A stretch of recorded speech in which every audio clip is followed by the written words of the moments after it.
Hey guys, welcome back. So, again, as always, just a huge thank you to you all. Not able to do this without you. Really appreciate all the support that you guys are giving me. So, if we can just keep please liking, sharing, and let's get the algorithms all started. So before we get into today's case, I just want to clarify. So, while doing my research for this case, I come across some really negative comments about the victim. Whilst we can agree what happened and the whole transaction element that we're going to get into wasn't the best idea, I don't really want to focus on that because I just don't think it's helpful to the story. I don't think it's helpful to the case. I don't think it's helpful to Alex's family. There's been a lot of talk about support of the perpetrator, so Matthew. I don't really want to focus on that either because at the end of the day, what we're talking about is an 18-year-old grooming a 15-year-old. That's the kind of angle that I want to focus on. Obviously, we're all entitled to our opinions. We're all entitled to say what we feel. If you feel that you would disagree with me, then please feel free to comment down below.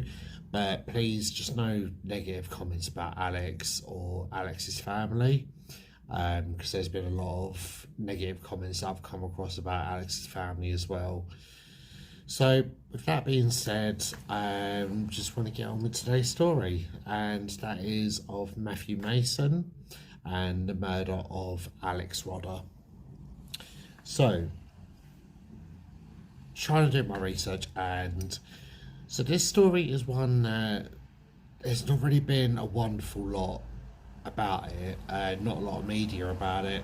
I've gone through articles, I have looked at some of the court documents. So if you Google whoever you're interested in, they sometimes allow you to access certain parts of the court documents. So I have got some information from that. I just couldn't really find a wonderful lot about Matthew's backstory. What I do know is that he was born in 2001 and he grew up on Ash Farm in Knutsford in Cheshire. And he was actually the son of millionaire farmers.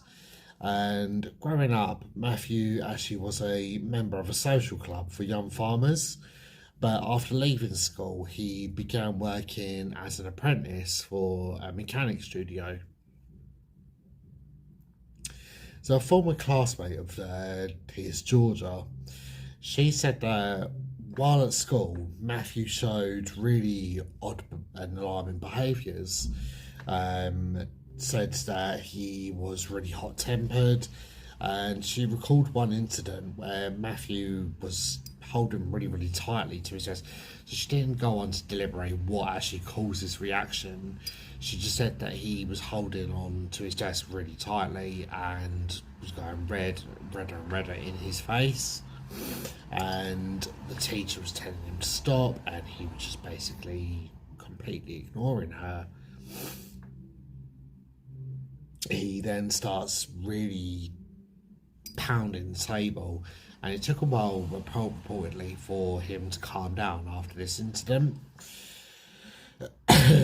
So some reports state that Matthew realised he was gay in his teens, but he had like real deep feelings of shame about this.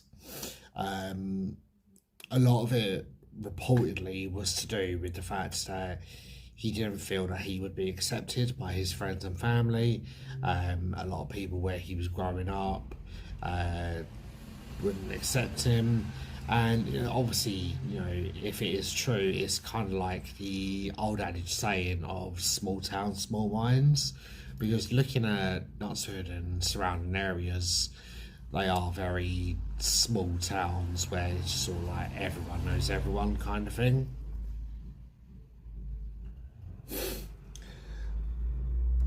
At age 16, Matthew actually begins a relationship with a woman. And this is what I assume is an attempt to hide his burgeoning sexuality. And this girl's name was Caitlin Lancashire. So Matthew and Caitlin managed to have this steady relationship for the next 2 years. But in late 2019, so around the time that Matthew would have been 18, Matthew actually makes contact with 15-year-old Alex Rodder via Facebook, and the pair of them just basically make an instant connection, and the chats then move over to Snapchat, and Matthew then begins sending Alex inappropriate messages, so messages about sex, and starts sending indecent photos of his penis, masturbating videos, and this went on for quite a few weeks, and it got to the point that Alex was receiving a video and a photo every single day of Matt masturbating. Now, he believed a few days he wouldn't get caught out doing this over Snapchat because it's an app platform where you can decide how long you want the messages to appear on screen for, and you can set the viewing time to, I don't know, like 10 seconds, something like that. It also sends alerts out to the person sending the image that the person receiving has taken a screenshot. But Alex, we're going to get into Alex in a second, but he was very media and tech savvy, and he managed to find a way that he could save these images without Snapchat notifying Matt. So he begins keeping these images. So before we get into what happened and the specifics, we're just going to have a little look at who Alex was as a person. So Alexander Rodder was born on the 5th of March 2004, and this was to parents Adam and Lisa Rodder, and he had a much older brother called Adam as well. So Adam was around 9 years older than Alex. Lisa said that when he was younger, she noticed that he was a lot more feminine and showed a lot of interest in wearing her jewellery and wearing her shoes, just tottering around the house. And it kind of reminded me when I was younger. So I remember when I was younger, this is just a little side note, I kind of relate to Alex quite a lot throughout this story in the situation that he found himself in, and reading this part about his backstory. I remember when I was a kid, dressing up in my nan's clothing, and she would give me the freedom to do that, allowed me to just be myself, really. And my brother and my boy cousins were the complete polar opposites of who I was. While they would be in the conservatory playing the PlayStation, me, my sister, and my girl cousin Rachel, we would be up in the chalet. My nan had this thing in the back of her garden called a chalet, and she would store all her old clothes from the 1960s in this chalet, and we would go up there and play dress-ups and whatnot. But I digress, this is back to the story. So Lisa said that the reason that there was such a big age gap between her two boys was just simply to the fact that for some unknown reason she faced some fertility issues when trying to conceive Alex, and eventually Adam and herself, they decided to go down the IVF route. But happily for them, before they actually started going down the IVF route, they discovered that they are pregnant with Alex. So Alex was raised in Holmes Chapel in Cheshire, and he attended Holmes Chapel School. Um, so as I said, he was considered as a surprise baby, and Lisa said that she noticed the difference between the boys almost immediately as Alex began growing his own little personality. So around the age of 13, Alex actually came out as gay to his parents. So he sat them down, and Lisa said that she knew straight away like what was coming, and he just basically confirmed that for her. And whilst they both accepted this, Adam, like his father Adam, was really concerned for his son. Really accepted him, but he was just worried about what people would say and him being bullied at school. And growing up, Alex really was badly bullied, just purely for the fact that he was so openly gay.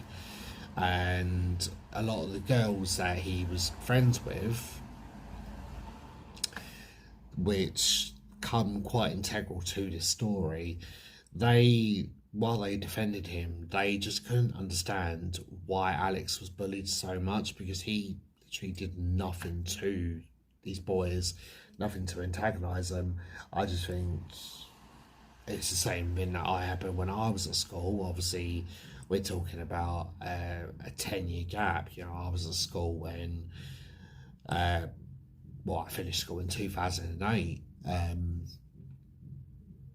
Very different times. You know, I grew up and left school 5 years after the abolishment of Section 28. So obviously the attitudes around being gay was a lot different. But so I am surprised to hear that it was something that he was picked on for, but at the same time, I'm not so surprised, if that makes sense. It's kind of like a juxtaposition in my mind.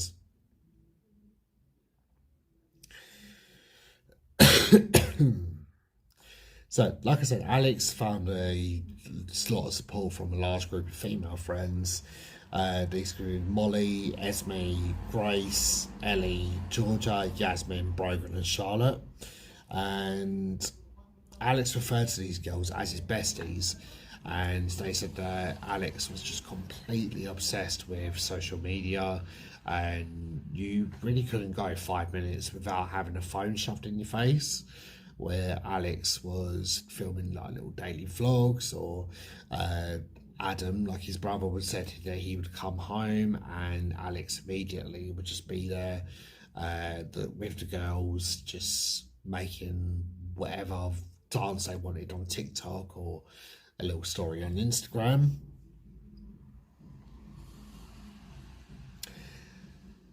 So Adam, as in Alex's dad, actually owned and worked in the local pub just down the road, and Alex worked there part-time as the kitchen pot wash, just while a little bit of extra money while he was studying at school still. So this kind of obviously ties in full circle to when Alex and Matthew make contact for the first time. So initially, when Matthew does make contact with Alex, Alex isn't aware that obviously Matthew is in a relationship with Caitlin. So Alex begins telling his friends about the fact that he and Matthew are in contact, as all the girls also knew Matthew. So obviously I mentioned Georgia earlier and how she described the incident with Matthew at school. A couple of these girls are the same age as Matthew, and so they knew him quite well, and obviously a lot of them were shocked to hear that Matthew was gay. Like, he reportedly hid it so well, but obviously none of them also were aware of the fact that he was in a relationship with Caitlin. Otherwise, I believe obviously they would have told their friends. something, you know, that we all do. We all look out for our friends, and if they get in contact with someone and you think they're dodgy, or you find out that they've got a partner, you are going to tell your friend. So Alex also tells them about videos and pictures, and Esme said that it just basically was like grooming. Like, looking back, it was Matthew's way of grooming Alex. And she said that without social media, the two would almost never ever have made contact. So eventually Matthew and Alex begin to meet in person, and their relationship makes it into a sexual relationship. And one particular time, this was at Alex's house, and this was whilst Lisa said that she was out shopping. So she comes home and she discovers a door that she usually keeps unlocked was actually locked, and she eventually managed to get her way into the house. And just when she notices a pair of brown working boots at the bottom of her staircase, and she knows instantly that they don't belong to anyone who lives in her house. I just want to point out, I couldn't really find a lot of information about this part, but her and her husband had broken up at this point. They were both in different relationships, but I haven't really written or spoke about it too much because I literally can't find any information about that. But what I do know is that they were in different relationships at this point. But she notices, obviously, these boots are not her partners, they're not her sons, either of her sons. So she goes upstairs, and all of a sudden Alex appears in his bedroom doorway, and standing behind him is Matthew. And Alex just basically tells her that Matthew was stopping by, and she says, okay, well, you know, he can go on his way now. And once Matthew leaves the property, Lisa tells her boy to basically stay away. She could sense that there was something just wasn't right about Matthew. He was giving a really weird energy vibe to her.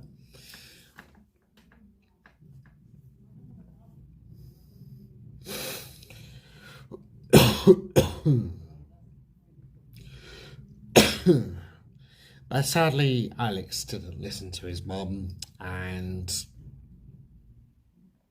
Alex was later known to be looking up Matthew on Instagram.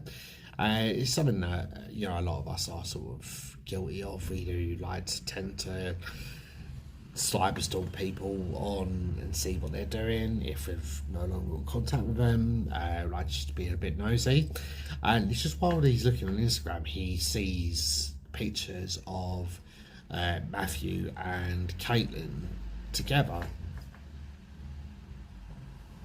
and these images show that the pair are really, really intimate, you know, kissing photos, cuddling. And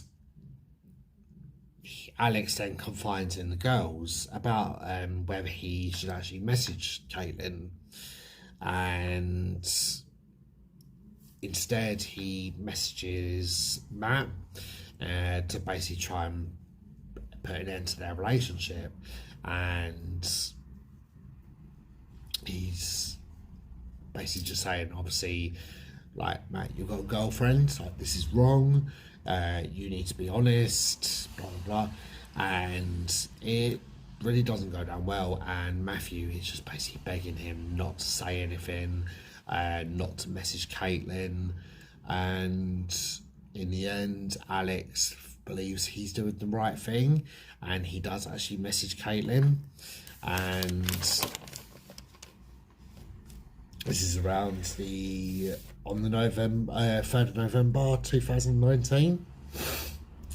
So he asked Caitlin if she is Matt's girlfriend, and he then begins telling her all about the messages that Matt has sent.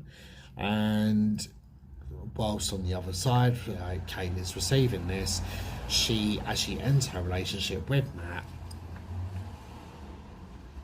So Matt is now really, really angry, understandably, and he tries to convince Caitlin that Alex was lying. So Alex tells him that he's basically got proof of the sex texts and all the indecent images. And Matthew then begins sending Alex money if Alex agrees to keep quiet. And this equal to like various amounts of like £150 here, £200 here, and in the end, this total amount equal to about £2,000. And so this is where when I started this video, there was a lot of discussion about blackmail and how people believed that Alex was actually blackmailing Matt. To me, that doesn't really sound like blackmail. I can't find any evidence to say, if you send me X amount, then I'm going to keep quiet. I can't find any proof of that. So because I can't find any proof, I'm not going to label it as blackmail. Because like I said, I just don't think those comments are really helpful to this situation. So whilst all this was going on, Matthew actually begins Googling tips on how to kill someone, and begins Googling accidental deaths, poisons, all this stuff. And obviously we're going to come back on that a little bit later. Now, on the 12th of December at 5 p.m, Matthew messages Alex asking if they could meet up and that he wanted to take Alex to a field. And Alex shows this to his friends, and they obviously all remark, well, don't go. What is so special about a field? Why does he want to take you to a field? That kind of thing. And Alex naively, whilst laughing it off with his girlfriends, he sadly decides to meet Matt. So he then tells his mum Lisa that Georgia was picking him up at 5:30 and they were all going to go stay at Charlotte's house. So at 5:45, Matthew then picks up Alex in his black Renault Clio and they begin driving to a remote woodland. And this remote woodland was in Ashley in Cheshire. So Alex and Matt reach this field and they just begin talking, and it's believed that this sort of discussion ended up turning quite sexual. It's believed that Matthew told Alex to get on his knees. They purportedly begin obviously kissing and blah blah blah, making up, or it's what Alex believed was them making up. And Alex is on his knees. What he didn't know was that Matthew had actually got him to close his eyes. He walks to his car and hides a 15-inch wrench up his jacket sleeve. So whilst Alex is still in that vulnerable position with his eyes closed, Matthew pulls this wrench out and he begins repeatedly hitting Alex across the head with it. It was soon established that Matthew actually hit Alex 15 times with the wrench, and this at one point the force of it this fractured Alex's skull, and parts of his skull bone were actually found embedded into his brain. So after he finished, he believes now that Alex was dead. So Matthew stands over him, lights a cigarette, smokes it, and he then drives away and just starts devising a plan in his head. Just about a way of obviously covering his tracks should obviously someone come across Alex's body. What he didn't realise was that Alex sadly was still alive. So he's laid there with this colossal head injury. He's in the cold, in the dark. Because you're thinking about 12th of December 2019, it's going to be a pretty cold, dark night. And you can imagine where he actually was laying, there'll be no lights. He's just in the middle of nowhere, freezing cold. If the injury wouldn't have killed him, then the cold probably would have, unfortunately. So it's determined that it actually took him only a few hours to die after the attack. So he, like I said, he just lay there helpless, not able to call anyone. So Matthew then arrives back to his friend's house and begins to freshen himself up, and they actually end up driving to a local pub just down the road, and they begin having a few drinks. Matthew's posting on his story just to obviously cover his tracks, make it look like he's been in the pub all night, and they stay for a few hours before going home. And once Matthew gets into bed, he sends a picture of himself topless and smiling to Caitlin. And whilst Matthew was working on his cover story, the concern for Matt Alex was just mounting more and more, like no one could get in contact with him, and this was completely out of character. So obviously, as discussed, Alex was someone who lived their life on their phone, constantly making videos, TikToks, and you name it, Alex was doing it. So the fact that no one could reach him was really worrying.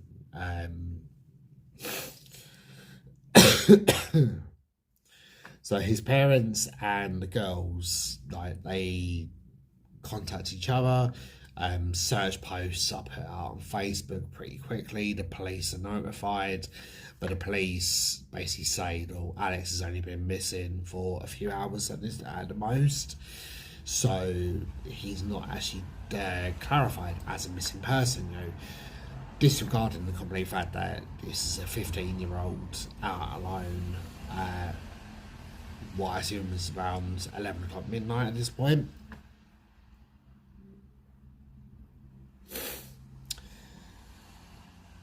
So the groups then, they decide to split up and go driving, and in a bid to try and find Alex. And while this is going on, they begin receiving various messages from different users, all under Russian usernames. And these users are basically telling them that they actually have Alex. They refer to him as the chubby homo. They're gonna beat the gay out of him. They pretty nasty messages, what I could read. I didn't want to write them all down, just the ones that seemed to fit with the narrative of what we're talking about here. The messages then begin threatening the girls, basically calling them every name under the sun, say that they were going to use a knife to scrape the makeup off the girls' faces. And eventually they make contact with Matt, and he says that he dropped Alex off at Holmes Chapel Station, as Alex actually wanted to go to Manchester to see another friend. And the groups then go to the station and they wait for the last train, but sadly Alex is nowhere to be seen. So around 2 or 3 a.m. the groups then return home to wait until the morning. And Adam said whilst all this was going on, like I said, the police, they had been notified, but they were initially really unhelpful. At 8 a.m. that morning on December the 13th, Alex's partially dressed body is then found by workers. So the police are called and Alex's family are contacted. Adam is actually called in to identify his son's body, but he's only able to do this by looking at his son's feet just basically because of the damage that was done to his body, to his head and his face.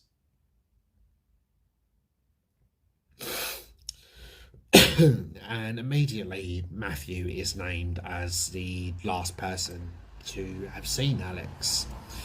So a message is sent out immediately for Matthew to come forward.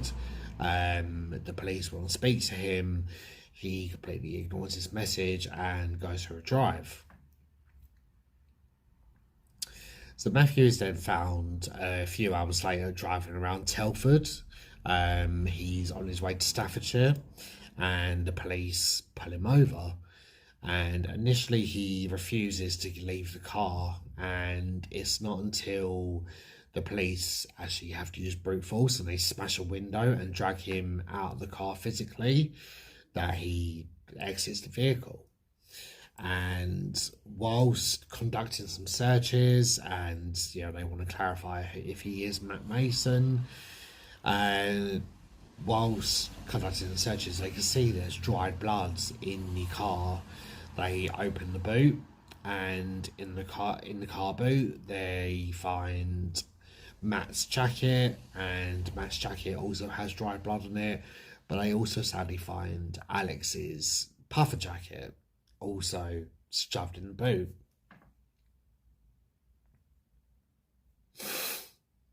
So whilst in custody, Matthew denies everything to the police, and the police then have to look into all the electrical equipments of both Matt's and Alex's.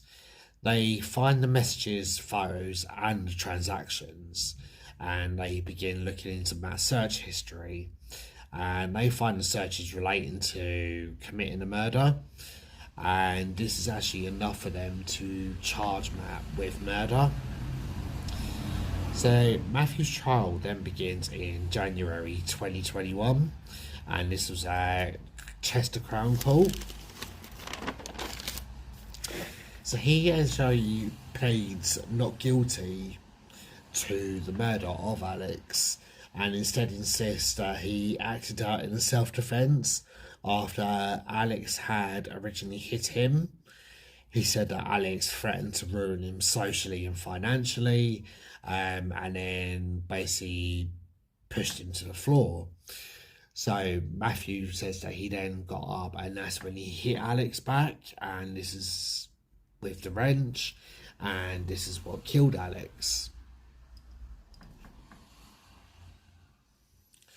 And he then admits that he had been having a sexual relationship with Alex, but he knew that it was wrong, as Alex was only 15 at the time.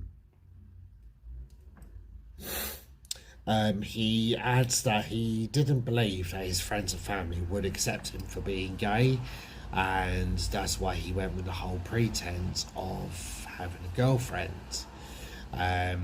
which obviously couldn't have been nice for Caitlin to hear, because Caitlin was also present at the hearing.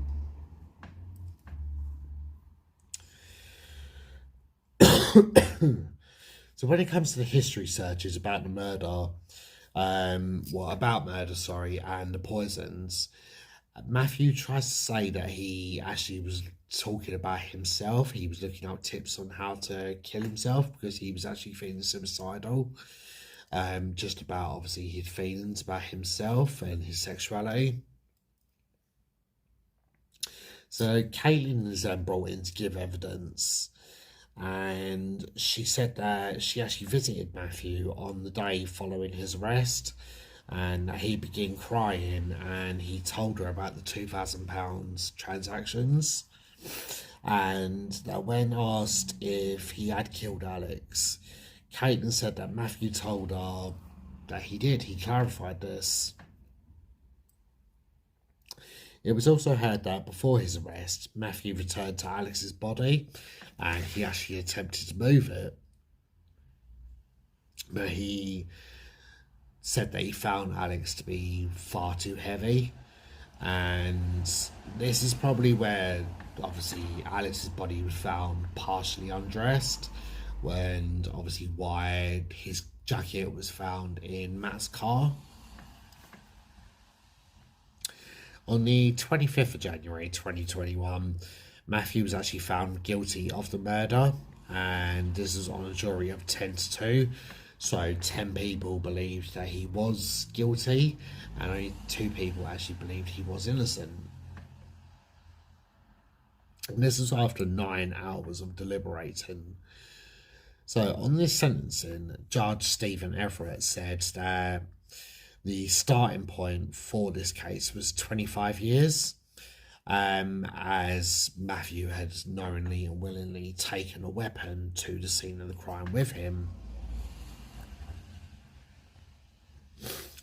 He said that all of your behaviour in the latter part of 2019 was, in my judgment, directed in selfish pursuit to stop people learning what you had done. You were hoping that you would kill him and hide his body. And you were hoping that by hiding his body, he would become a missing person in Cheshire. You went back to the woods to try and drag his body back to your car by his feet. So this was a premeditated murder. It was carefully planned and ruthlessly carried out. You had callous disregard for him, his family, and his friends. So Matthew was eventually sentenced to 28 years imprisonment, and this is 28 years that he had to serve before he became eligible for parole. All the while, he kept his head down throughout the hearing, throughout the impact statements that the victims read out, and while he was being led down to the cells. So reading out the victim impact statements, Adam, Alex's dad, said that I will always miss Alex's larger-than-life personality. He always said that I love you after every phone call, irrespective of whether he was friends or not. He never stopped him saying it. It was just natural for him to say I love you after every phone call. He had a confident and happy outlook to life. I will never give over the loss of my beautiful baby boy. He will never be able to get married, never learn to be able to drive or own his own car. We're unlikely to ever know what actually happened. I feel I failed to protect my baby boy. So reading out her statement to Lisa, Alex's mum, she said that when you lose a child, you lose yourself, your biggest treasure. We all have a choice and we could choose love or fear. Now, Alex was raised with love. I brought my son up to be proud of who he was. He still called me mummy, something his friends found amusing. There are no words for the pain of losing a child to murder. We waited so long for Alex to come. He was a miracle baby, and he was a wonderful boy. He was tragically and cruelly taken away from his family, and I've struggled since his death. I don't think about tomorrow or the past because the pain is too great to do both. I have nightmares and mental images of hell in my head. In June 2021, after an appeal hearing, it was decided by Lord Justice Holroyd, Mr. Justice Sweeney, and Mr. Justice Picken that the original sentence that had been handed down was unduly long, and this was actually reduced on the Court of Appeal by 2 years. So meaning that Matthew would now only have to serve 26 years rather than the original 28 before he could be eligible for parole. So he will actually be eligible for parole in 2047 and he will be 46 years old. I do apologise, it's only a short one today, guys. Like I said, I tried my hardest to get as much information as I could. But like I said, there's only certain parts of the documents I could access. I looked at various different articles But this story was only really reported in local newspapers to where this happened. So in Cheshire and Chester, it wasn't really one that I heard of until quite recently. And like I said, while doing my research for it, it was literally coming up as Chester Herald and things like that. So there was nothing that was down south that I could find that were reporting on this case. I wanted to tell it because, like I said, it does ring a bell and really feels close to home. This case is a situation that I found myself in, seeing as someone who wanted to hide their sexuality. I spoke about that more in depth on a previous video, so if you look at my most popular video, which is the case of Daryl Rowe, so around 6 months ago, I talk a bit more openly about that. So if you haven't seen that video, then if you scroll down, you'll be able to find that one. I do really appreciate you guys being here today. I want to thank you all. If you can like, share and subscribe, and if you guys can leave a comment down below, just if you've got any more information that you can add to this case, that'd be really appreciated. But please, like I said, no negative comments about Alex, no negative comments about what is perceived to be blackmail, because like I said, it's not really clear what the actual situation was in regards of the transactions. I couldn't find any proof that Alex was genuinely blackmailing Matt. But again, as always, just a huge thank you to you guys, and I will see you guys next week for the next true crime story. Please stay safe. I'll see you soon.